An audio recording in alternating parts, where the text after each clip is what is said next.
They taught me how to apologize before I knew what I had done wrong. Not with words, exactly, with posture. With that small bend at the waist that said, "I will take the blame so you do not have to feel bad." With a quiet handshake for the favors you never asked for. With silence as currency. My name is Marcus. I grew up in a small house at the end of a long cul-de-sac where appearances mattered more than facts. My mother, Elaine, ran the neighborhood with social grace and a ledger full of favors. My younger brother, Jonah, learned to smile for the cameras and disappear when the bills came. Me, I learned to keep the house running, to fix what broke, to be the steady one. It suited everyone but me. Subscribe for more stories. There are lines people draw without thinking. The car was one of them. It was a white Honda Civic with a dented bumper and a stubborn radio that only sometimes worked. I bought it with my savings when I was 23. My mother never missed an opportunity to call it unreliable.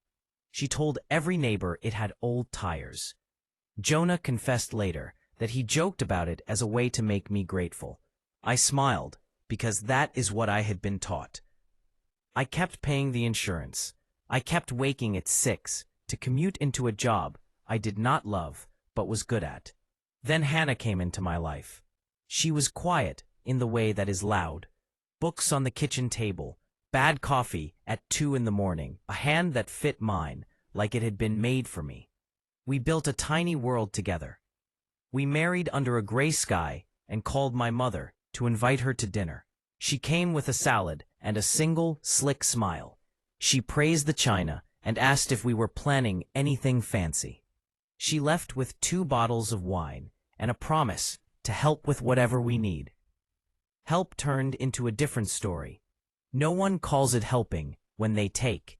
It is called generosity. 3 months after the wedding, my phone lit up with a photo. There she was, standing beside the Honda, one hand on the roof, the other holding keys.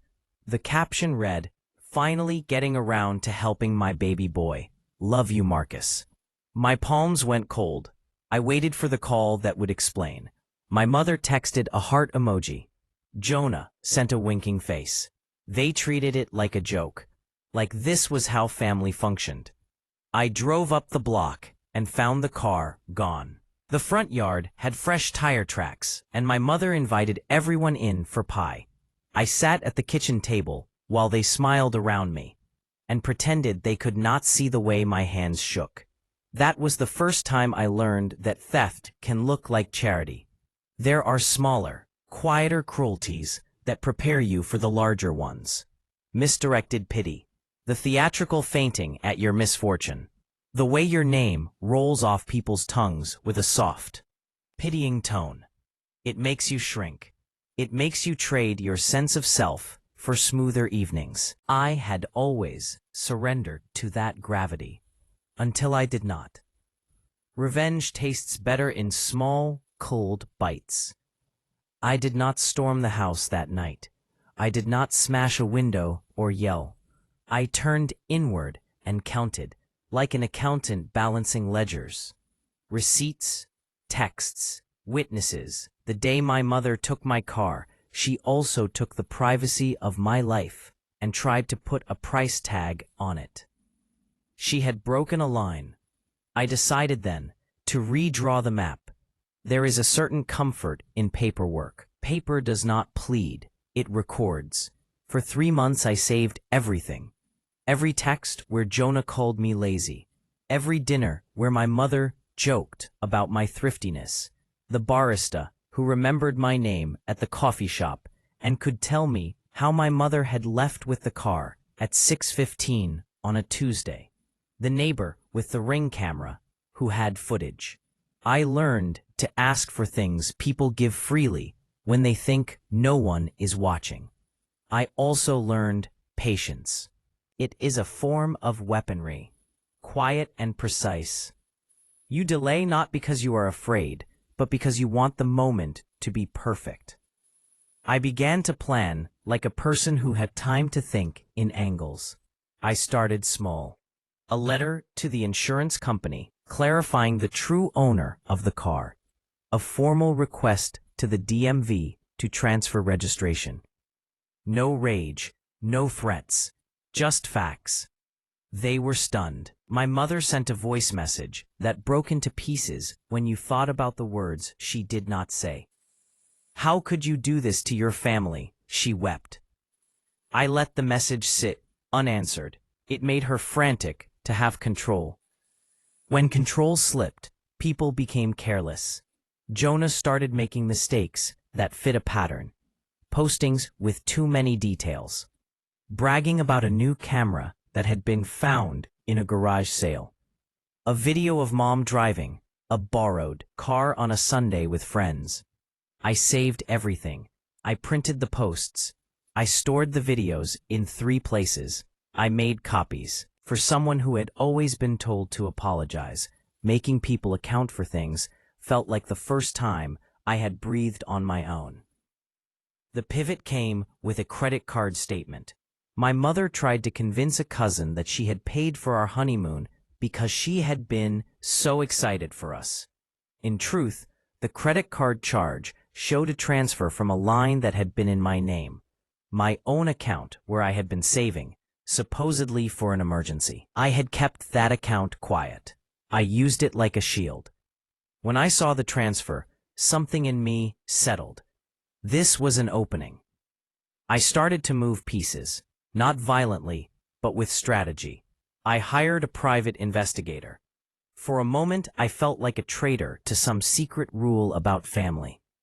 Then I told myself that the rule had been broken first. The PI's report was sterile and sharp. It listed dates, times, locations. It described conversations at dinners, the people who had seen the Honda at my mother's house, the calls where my brother joked about reclaiming what was left. The report cost money I had saved by skipping dinners and second coffees. That in itself felt like a small victory. Here is where I think people get revenge wrong. They imagine the moment of public humiliation, the dramatic reveal, the gasp. It is satisfying, yes, but empty if unplanned. I wanted systemic correction. I wanted structural consequences. So I set a trap that used the world's appetite for spectacle against itself. Jonah's job mattered to him in a way my steady 9-to-5 never had. He worked in public relations for a local environmental firm. They had a reputation to protect. He had built it carefully to distract from other gaps. I began to piece together how fragile that reputation was. One quiet Monday, I sent an anonymous packet to his director. It contained the PI report, the screenshots, timestamps, and an itemized ledger that demonstrated the transfer of funds. Attached was a note. It seems his family has been misusing assets and representing them publicly as charity. Ethics departments are allergic to scandal. They investigate. They call people in to explain. Jonah was called in. He tried to charm his way through it. He did not mention the car. He did not mention that he had used the Civic last month to pick up a client. He lied about the source of funds, and the director read the ledger slowly, like a funeral. You might say I crossed a line. Maybe I did. But Jonah had crossed many lines before me. I watched him lose his job through a phone call at 3 in the morning. He begged, of course. He called me celebrity names and slammed his phone into the wall when I did not answer. I slept that night with a quiet, guilty satisfaction. It felt like justice and like theft at the same time. The moral calculus of revenge is rarely neat. My mother changed tactics. She began playing the martyr role with a zeal I had never seen. She wrote op-eds about unity and forgiveness under a fake name, and then posted them on Facebook with a note about her struggling household. She called family friends and spun a web of sympathy so thick you could not see your hand through it. I recognized the play. Control by narrative. That was when I stopped thinking small. I had an old friend who ran a small investigative magazine. He owed me favors because I had once covered his bar tab when he was broke. I sent him a simple message.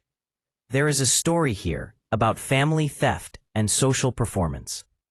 He came back with curiosity and a request to see proof. The PI report, the receipts, the DMV docs. He said nothing at first. Then he said, "This is good. Real people love clean villains." We worked together carefully. Not lies, not fabrication, just context and facts. He wrote an article that read like a slow unpeeling. It did not scream. It offered evidence. It let the reader draw the inevitable conclusions. The magazine published it on the Thursday. By Friday, the neighborhood was a chorus of whispers. My mother called me and sounded small.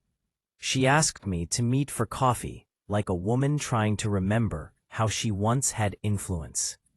I met her at a cafe where the barista did not know either of us. She demanded to know why I had done it.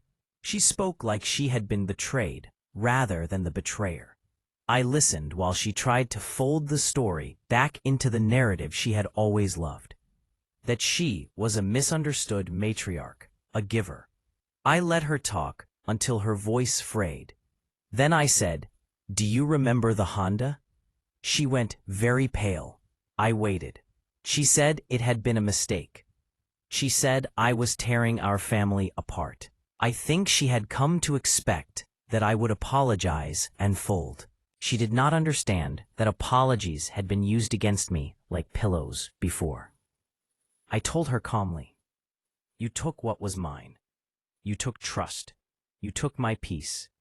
The article proves more than I could."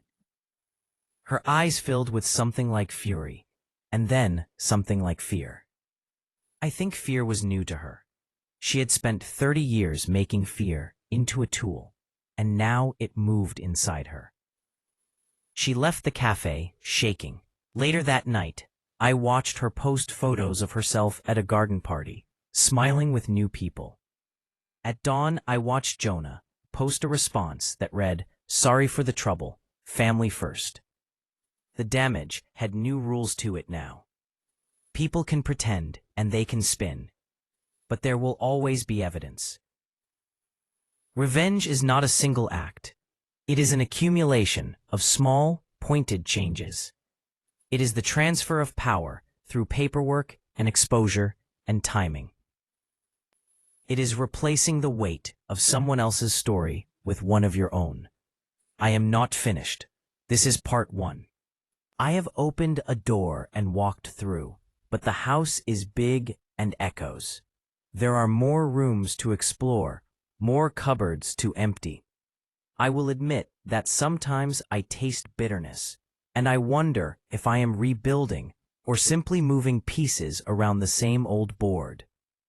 Sometimes I think maybe I cross certain lines, and then I remind myself that I am cutting cords that strangled me for years. People ask if revenge ever fills the empty spaces.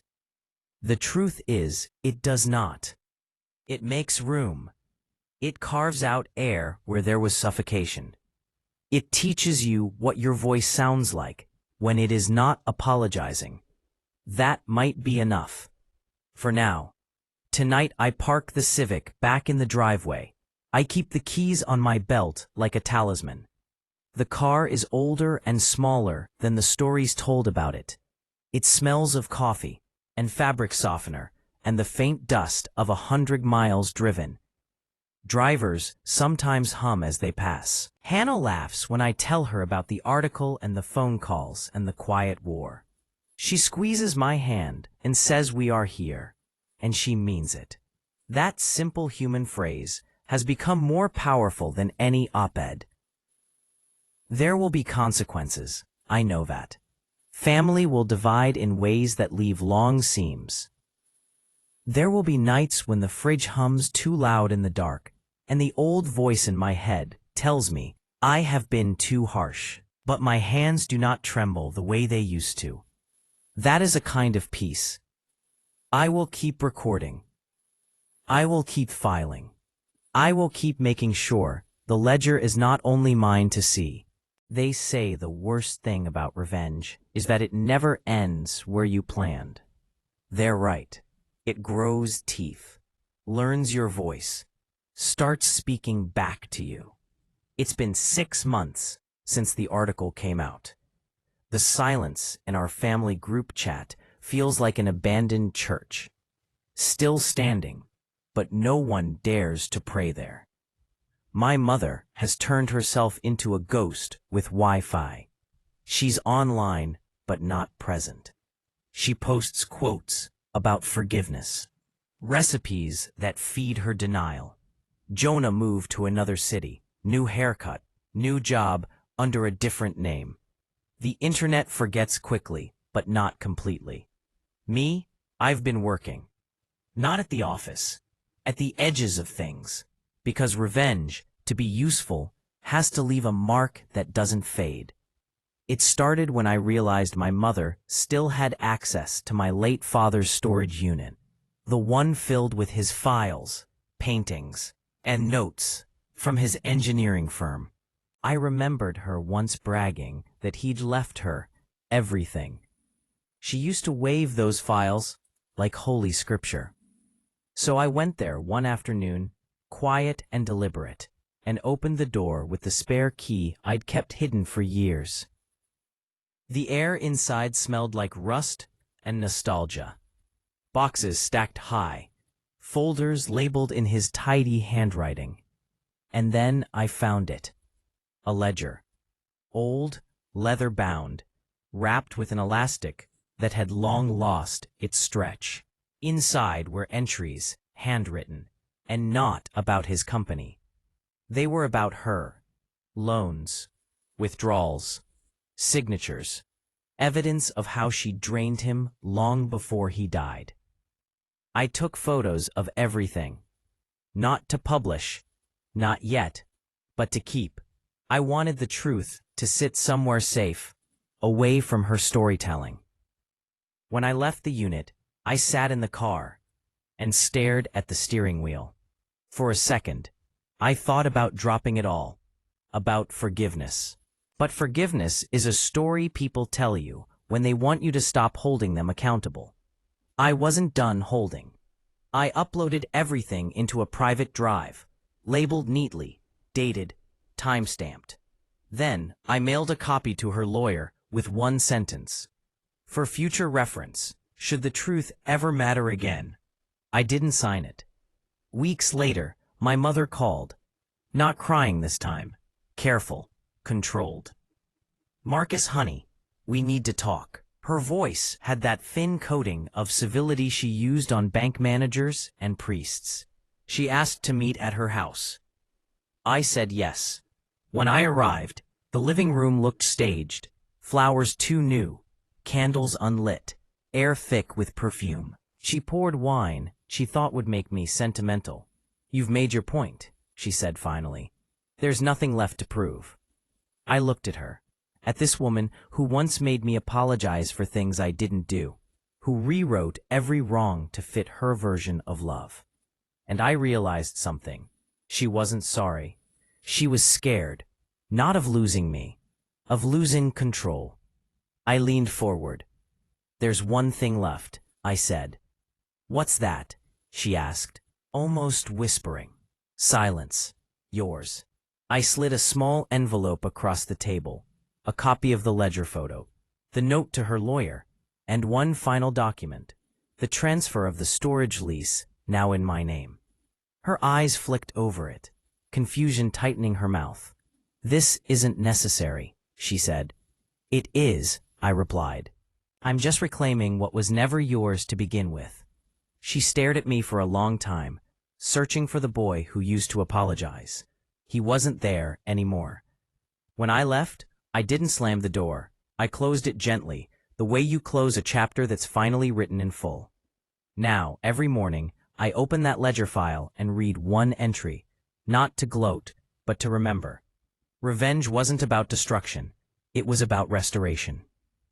About taking back the story and writing it in ink that wouldn't wash off.